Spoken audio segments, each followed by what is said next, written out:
Assalamualaikum warahmatullahi wabarakatuh. Welcome back to my YouTube channel. Kembali lagi di You Berbagi Channel. Oke, di video kali ini lagi-lagi saya mau membahas mengenai latihan soal kasus SKB Bidan. Karena mungkin untuk jadwal SKB ditunda panjang karena wabah pandemi ini, maka kita perbanyak latihan soal kasusnya biar nanti pada saat pelaksanaan bisa lancar, kemudian juga bisa lulus. Oke, teman-teman, kita mulai latihan soal ini yang part 1. Kita lanjut ke kasus yang pertama ya.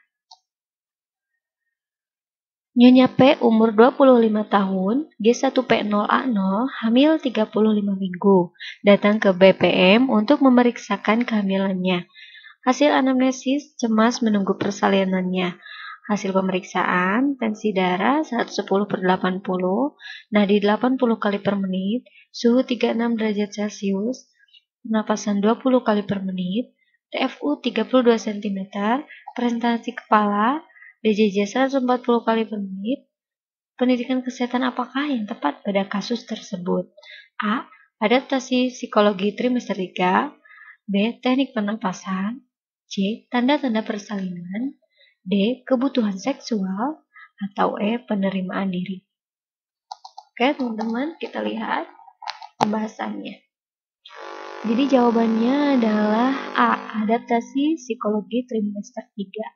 Untuk pembahasannya, adaptasi psikologi trimester 3 karena pada seorang ibu hamil trimester 3 akan mengalami perubahan psikologis terkait persalinannya, akan merasakan cemas, apakah persalinannya itu akan berlangsung normal, apakah bayi yang dikandungnya mengalami kecacatan ataukah tidak.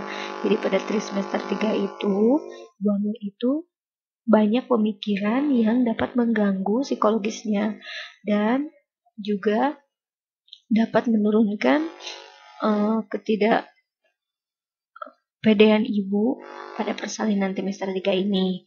Oke, kita ke next kasus. Seorang bidan melakukan kunjungan rumah pada ibu hamil, umur 22 tahun, G1P0A0, usia kehamilan 10 minggu dengan keluhan mual muntah di pagi hari sejak 1 minggu yang lalu. Hasil pemeriksaan, tensi darah 110/80, nadi 87 kali per menit, suhu 36,5 dan pernapasan 22 kali per menit. TFU belum teraba, HCG urin tes positif. Anjuran apakah yang paling tepat pada kasus tersebut? A. Meningkatkan frekuensi makan makanan berlemak. B. Mengkonsumsi buah yang mengandung vitamin C. C. Menganjurkan makanan tinggi karbohidrat. D. Menghindari makanan yang terasa pedas. Atau E. Makan sering dengan porsi kecil. Oke, jawabannya adalah makan sering dengan porsi kecil. Dengan makan sedikit dapat mengantisipasi kekurangan nutrisi karena mual yang dirasakan ibu. Karena ini kan kehamilan trimester pertama 10 minggu, pasti hormon HCG-nya lagi tinggi. Nah, jadi kita anjurkan ibu untuk makan sedikit tetapi sering. Ya, kita lanjut ke kasus yang ketiga. Seorang perempuan 30 tahun G1P0A0, hamil 34 minggu, datang ke puskesmas mengeluh adanya pengeluaran darah dari jalan lahir sejak 1 jam yang lalu. Hasil anamnesis terasa nyeri pada abdomen.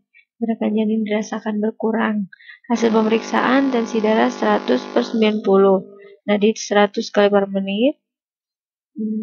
Kemudian pernapasannya 24 kali per menit, TFU 34 cm, DJJ positif tetapi kurang jelas, pasif sulit dilakukan, ekstremitas bawah udem tampak bercak darah berwarna, bergumpal berwarna hitam. Asuhan apakah yang paling tepat dilakukan pada kasus tersebut? A. Kolaborasi dengan dokter. B. Rujuk ke rumah sakit. C. Bedah di puskesmas. D. Pemeriksaan USG. Atau F. Pemasangan infus. Oke, jawabannya adalah B. Rujuk ke rumah sakit.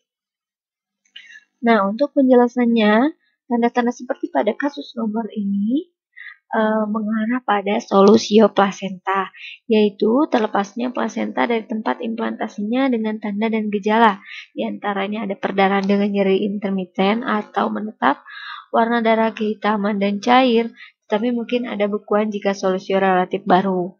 Kemudian shock tidak sesuai dengan jumlah darah keluar yaitu tersembunyi, anemia berat, gawat janin atau hilangnya denyut jantung janin. Jadi tadi kan dijelaskan di dalam kasus ada tetapi tidak jelas denyut jantung janinnya. Uterusnya tegang, terus-menerus dan nyeri. Pada kondisi tersebut tidak boleh ditata laksana pada fasilitas kesehatan dasar, yaitu harus dirujuk ke fasilitas kesehatan yang lebih lengkap seperti rumah sakit ya. Oke, kita lanjut ke kasus yang nomor 4. Nyonya D umur 23 tahun, G1P0A0, usia kehamilan 38 minggu, kala 2 di BPM, ditemani oleh suami dengan keluhan mulas tak tertahankan. Hasil anamnesis merasa haus, perasaan ingin BAB, hasil pemeriksaan tensi 110/80, nadi 80 kali per menit, suhu 36,7 derajat Celcius, pernapasannya 19 kali per menit, mungkin itu ya, karena itu tidak salah pengetikan. Kemudian di JJ-nya 144 kali per menit, kontraksinya 4 kali dalam 10 menit, namanya 45 detik. Kepala janinnya sudah tampak 5-6 cm di depan pulpa. Langkah apakah selanjutnya yang dilakukan pada kasus tersebut? A. Memasang sarung tangan DTT. B. Memasukkan oksitosin 10 IU ke dalam spuit. C. Memfasilitasi ibu melakukan proses peneran. D. Melibatkan pendamping untuk memberi minum. Ataukah E. Memberitahu ibu bahwa perlu dilakukan episiotomi. Oke, jawabannya kira-kira mana nih teman-teman? Ini adalah langkah-langkah PN. Pasti udah di luar kepala banget ya. Jadi jawabannya adalah memfasilitasi ibu melakukan posisi meneran. Kenapa? Karena ini juga kan di sini dijelaskan ibunya sudah ingin MAB, ini udah kala 2 dan juga kepala janinnya sudah tampak 5-6 cm ya di depan pulpa. Oke, untuk penjelasannya, posisi yang tepat akan mempengaruhi kemampuan ibu untuk meneran. Seorang bidan hendaknya memberikan ibu bersalin dan melahirkan memilih sendiri posisi persalinan yang diinginkannya dan bukan berdasarkan keinginan bidannya sendiri. Dengan kebebasan untuk memutuskan posisi yang dipilihnya, ibu akan lebih merasa aman. Di bawah ini adalah manfaat pilihan posisi berdasarkan keinginan ibu. Memberikan banyak manfaat untuk ibunya, sedikit rasa sakit dan ketidaknyamanannya. Kemudian kedua persalinan menjadi lebih pendek karena ibu merasa nyaman ya. Kemudian laserasi lebih sedikit, lebih membantu menelan dan nilai agarnya akan menjadi lebih baik. Kalau kita ke kasus yang kelima. Seorang perempuan 40 tahun, G6P5A0, usia kehamilan 39 minggu, dalam kala 3 persalinan di BPM.